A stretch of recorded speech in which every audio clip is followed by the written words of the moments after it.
It's a very weird world out there. We have what feels like a very vocal part of the population that doesn't want to fit into this constructive gender that many of us have been raised with and been conditioned to believe.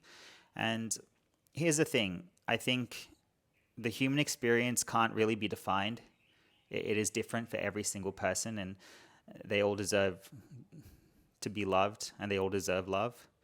And it's not on us to it really isn't on us to make a judgment on what they're going through and what this life is for them. I truly believe we live many lives. Our souls have seen many lives, and this specific journey that some people are on is happening to them for a reason. And perhaps that I was going through that journey in a previous lifetime of mine, or maybe I've still got to go through that journey in the future. I don't know. But it's a strange dilemma to be in, and it's something that I'm a little invested in, and only because I can relate to them, and I also can't relate to them. You see, I grew up in Australia in the 90s, and Australia in the 90s was very different to what it is today. We were immigrants. I came from Sri Lanka, and it was different. It was a little more challenging being an immigrant in Australia in the 90s. And I remember going to school at 7, and kids would ask me why my skin was dark. I remember being told when I was 8 that no one at school liked me because my skin was the same color as poo. And I think that was, yeah, these are things that kids today probably don't have to, maybe they don't have to deal with, or maybe they deal with it to a lesser extent. I'm not sure. But I will say that there was a real time in my life when I was a child, when I was 9 years old specifically, that I would have done anything to be white. I would have loved to be white. And I remember being at school, and there was this kid in my class. He was a bully. His name was Joshua, and I hope he's doing well right now. But when we were 9, he was the biggest kid in the class, and he was such a bully. And I remember him specifically telling me in front of the whole class when the teacher wasn't there. I remember him specifically saying that no one liked me because my skin was dark and dirty. And I actually punched him. It was the first punch I'd ever thrown in my life, and I punched him in the face. And as soon as the teacher got back, he told her, and she refused to listen to my side of the story. And she said, "You're going down to the principal's office." And I was given a detention. The principal didn't want to hear me out. They said that there was no excuse to hit another student. And I came home that day, and I was just really silent. And Dad came home from work at 4 o'clock, and I just burst into tears. And he looked at me and he said, "What's wrong with you?" And I said, "I got a detention at school today." And Dad knew I was not one to start trouble, and I was the kind of kid that got my homework done every day, and I kept my head down. And Dad said, "Why did you get a detention?" And I said, this kid called Josh said my skin was dirty and brown, and no one liked me because of that. And I hit him in the face. And then Dad proceeded to also hit me, and he said, "You're an immigrant in this country. This is what you're going to have to deal with. Violence is never the answer." And he said, "Life isn't fair, and that's just the way it is." And from that moment on, I was 9 years old, and like I said, if I could change my skin color, I would have loved to have changed my skin color. I would love to have been white and fit in with all the other kids. And I honestly felt I could speak English like them. I liked the same TV shows as them.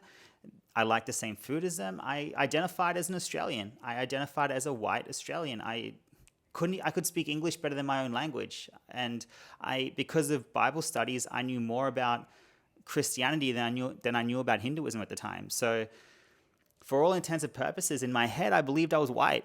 And if a doctor had come approach me as a child at 9 years old and said, "I can bleach your skin, and you can be white, and would that solve all your problems?" I would have said yes in a heartbeat, and I wouldn't have listened to my parents or anyone else, and I would have just taken that treatment.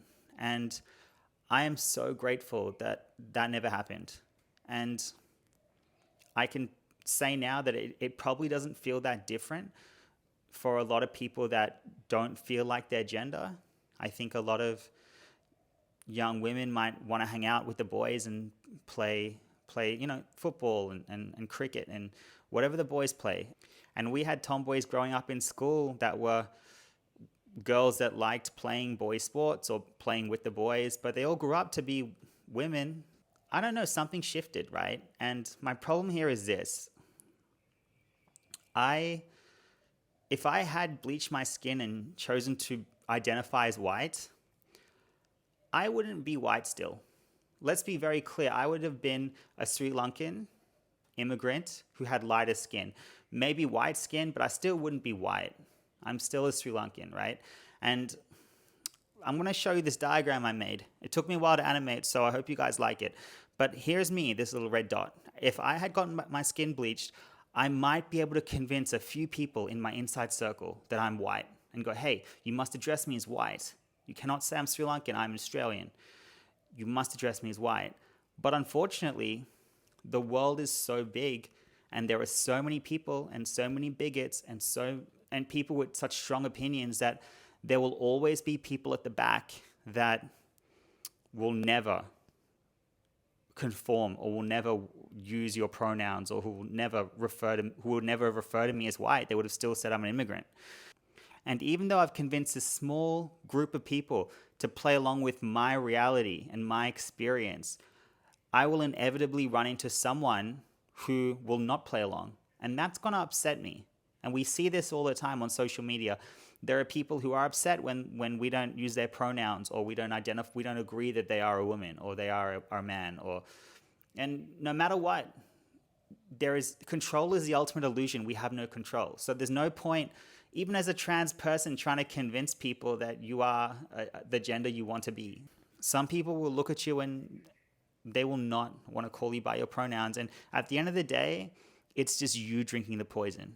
So because of their actions, you're getting hurt. Now listen, ever since my father sat me down and said, life isn't fair, you're an immigrant in this country, you have to get on with it.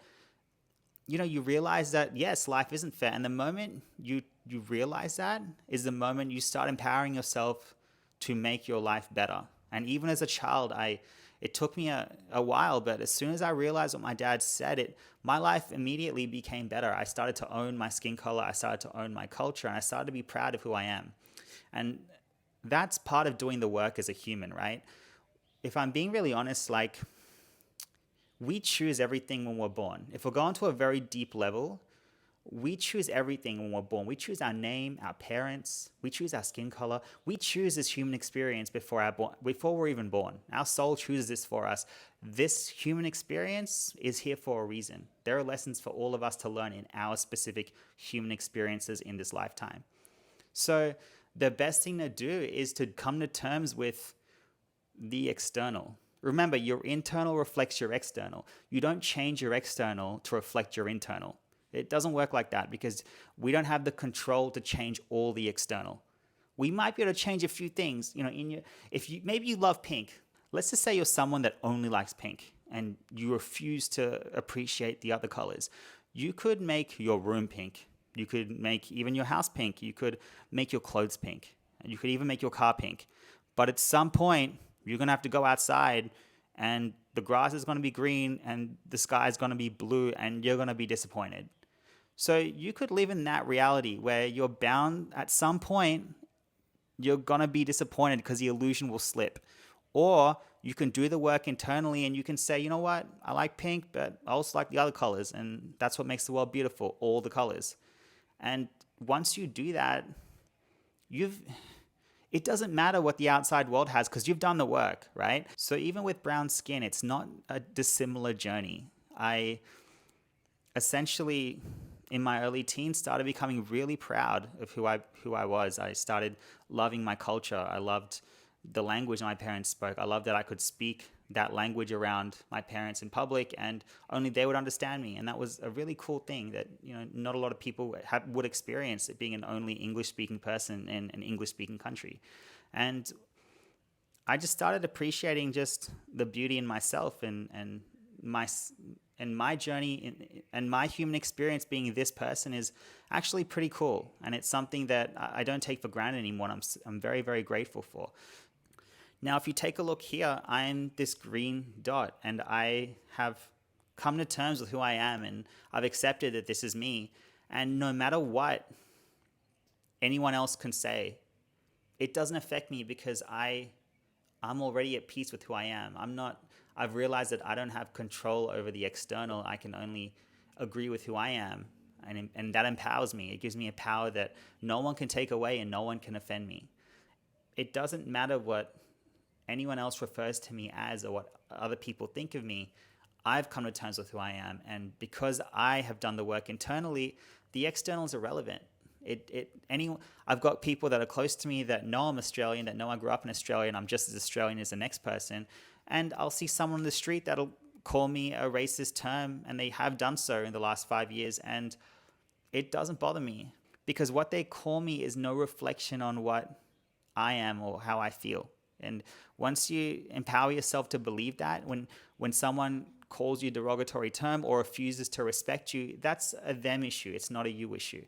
And the problem with the alphabet people is they keep taking it personally. I mean, if they want to make changes to their body and to their identity, I personally don't think it's the right way to go about it, but who am I to tell them what to do?